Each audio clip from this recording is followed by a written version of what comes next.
primeiramente pedir disculpas por este pequeno retraso, porque as cousas do directo son así, a tecnoloxía sempre nos xoga malas pasadas, pero bueno, gracias a moitos recursos que hai por aquí pola parroquia de Treo, pues, conseguimos que isto funcione. Aparte quedáranos moi bonito e queremos que o viredes o logotipo.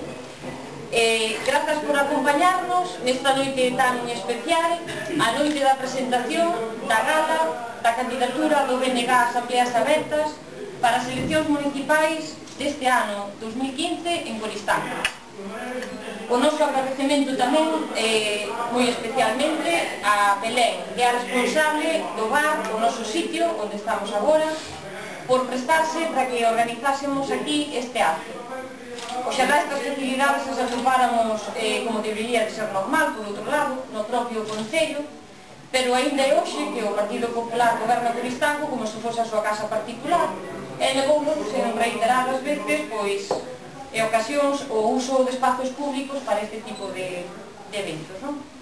Unha mágoa é unha mostra de forma caciquil de entender o goberno que aínda impera o Partido Popular. Pero bueno, estamos aquí e o BNG quixo arrincar dende Cereo a andaina cara as próximas eleccións por ser un símbolo de loita, de rebeldía.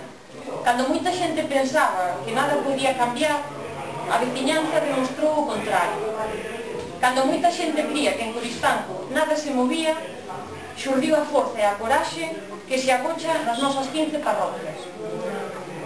Vímolo e vivímolo, por exemplo, coa loita contra a abusiva suba de impostos ou no expediente aberto contra a secretaria municipal, por exemplo.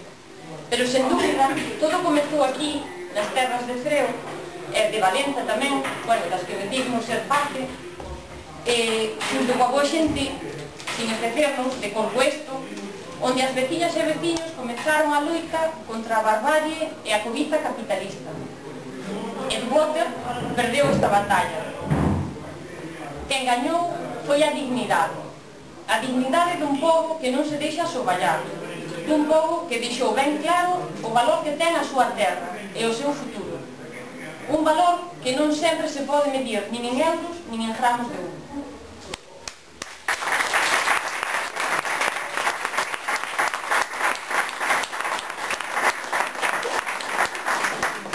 Como veciña de Valenza, é un orgullo, hoxe máis que nunca, ser parte dunha terra loitadora e valente, que demostrou que a unión da veciñanza pode con todo. Hai xa 3 anos comezou esa loita e a victoria final contra os que quixeron vender a nosa dignidade chegará o 24 de maio. Porque sí, amigas e amigos, aínda que agora queira desdecirse e aínda que agora diga que sempre estuvo do noso lado, non hai máis que repasar as hemerotecas para atopármonos a Pensado Plájaro reunido cos emisarios da empresa mineira e anunciando os 4 ventos as bondades dos postos de traballo que a cobiza do ouro nos ia traer. Coristanco non esquece, nen perdoa, e o 24 farase xustiza.